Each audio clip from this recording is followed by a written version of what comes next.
Hey everybody, as you can see, that is a sunny day here. I am finally up and didn't go straight to bed after coming back from treatment today.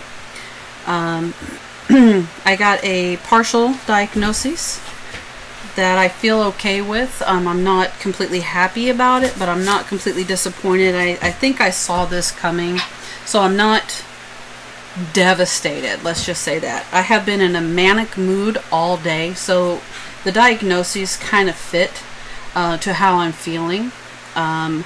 It is, I'm going to have to read off my sheet because I can't say this one otherwise. It is dysthymic, atypical, and residual depressive disorders, meaning that I get depressed, and I have been depressed since early onset childhood. And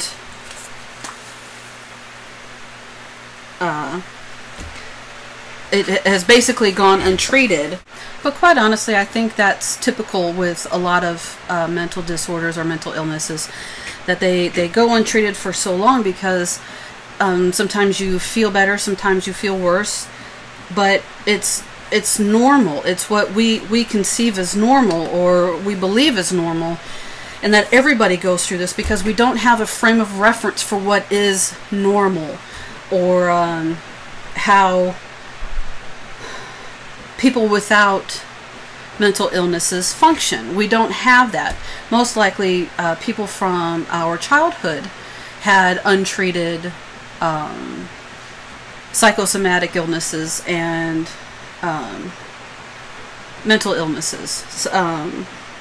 As I'm going through these classes and as I'm understanding more and more about certain types of mental illnesses, I'm starting to see that perhaps my mother had undiagnosed and untreated bipolar disorder. That was the other disorder that they gave me, was bipolar disorder. I did full disclosure about the MPD DID, and it was so funny today. I didn't really want to go. And I was so comfortable in bed. I went to bed at like 7 o'clock last night.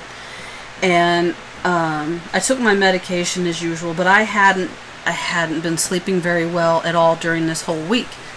So so yesterday, I was so drained, and I had a few things that I had to do after work, and I had to force myself to do. Like, I had to go get Randy from the vet. So I went and got Randy from the vet. Then I had to spend time with the puppy. And so when I came home, I put Randy in the room with Melissa because she was asleep. And I came into the office here, and I was spending some time with the puppy. And so I put the three dogs and Randy in there with Melissa. And I came into the office and was just watching up on Instant Watch on Netflix. Love me some Netflix. Great tool for social phobic people. But anyway, so I was sitting in here and I was just so drained, so exhausted, that I was literally falling asleep in that chair right there. And it was bad. I was so tired. So I went to bed at 7. Melissa got up at like 8 or 8:30, and I heard the alarm, but I just couldn't rouse myself. I just could not wake up. So so I laid there and I laid there and I laid there, and 4 o'clock rolled around when I had set my alarm so I could get up and spend time with the puppy. Turn the alarm off, and I actually I hit the snooze, and then I turned my alarm off, and I rolled over, and I had every intentions on staying in bed. 7:30 rolls around, and apparently Beth wakes up and takes over, and she goes and she greets Melissa at the door, and she informs Melissa that it wasn't me. And then Lauren popped out briefly, and then Cassie popped out. And Cassie, I guess, told her that she was taking me to class, that she had called and said I was going to be late. And God, I felt like a kid because I really didn't want to go, but Cassie was like, we're going. I don't really care whether or not you want to go. I understand that you're depressed and you want to stay in bed, and I understand that you want to do these things because you don't feel good. But by going and going every day and making a routine and being consistent, you are going to start feeling better, and you're going to start looking forward to these classes, and you're going to just go. And you're not even going to think about it. You're just going to get up and go. And that's what she told me. And then when I finally came back, I was in the parking lot of the facility, and it was almost immediately that I felt manic as soon as I came out. I don't know if that was because Cassie was trying to pump me up, but I think if it was, I still wouldn't feel this manic. And it's 5:45 now, and it's 5:45 now, and I'm still feeling up. I'm still feeling manic. And so I'm doing some laundry, and I'm playing with the puppy. I went through the mail, was getting ready to go through they give you packets where I go to kind of work through some stuff that you do. I have one on resentment, anxiety, depression, boundaries. I'm working on the boundaries one right now, and I see that I have extreme boundary issues, and I'm not real happy about revealing that. I just thought it was a normal part of me, but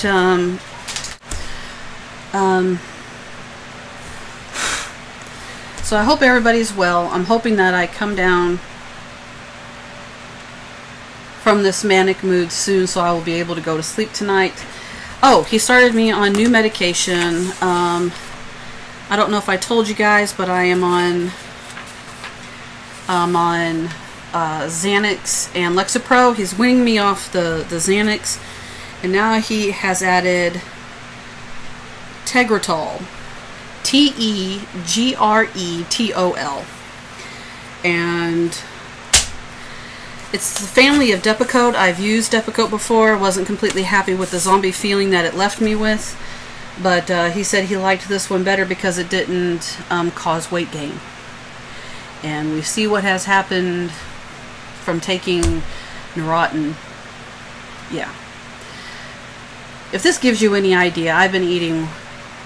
Let's see, the first week after my breakdown, I didn't eat. I didn't eat. Period. When I started at the facility, I started being able to eat one meal a day, and I've been there a couple of days since the 17th. I've been able to eat twice in one day. Now, a normal body would start feeding off of the reserves, but look at me. I'm still very swollen. I'm still very... I don't know if I've lost any weight. And I've noticed that I've had trouble losing weight ever since I took Neurontin earlier in the year. I've been off of it for 6 months, and I have no idea why I'm still so puffy. But that is one of the side effects of Neurontin. It takes a long time for it to get out of your system, from what I understand, from reading different forums for people who've had the same problem with getting the weight off. But anyway, that's neither here nor there. The Tegretol is not supposed to encourage weight gain. So hopefully I can get my meds and my mood stabilized. Then I can go down to intensive outpatient. I know personally that I'm not ready to go back to work. I know that if I go back now,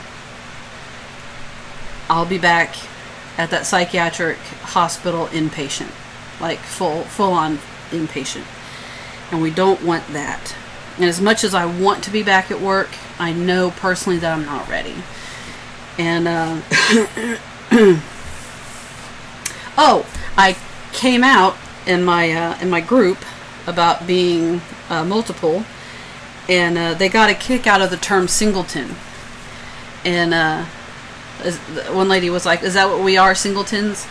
And I said, "I don't know how you guys do it. I don't know how you function without multiple people living inside of you." And they had intelligent questions. It was so refreshing. They actually had intelligent questions. And I felt bad for this one guy, because he was like, "I'll be honest, I've never heard of it." He's never heard of Sybil. He's never heard of anything like MPD. And so we suggested watching Sybil, and to understand that it's slightly sensationalized, because most things in media that deal with multiples, as Awesome Astrid chronicles on her channel, the media is not sensitive to us at all. So hopefully he will be educated. I gave one or two people the channel address, so hopefully they are watching these and learning a lot. And I hope everybody's doing well, and I will keep you posted. Have a good night.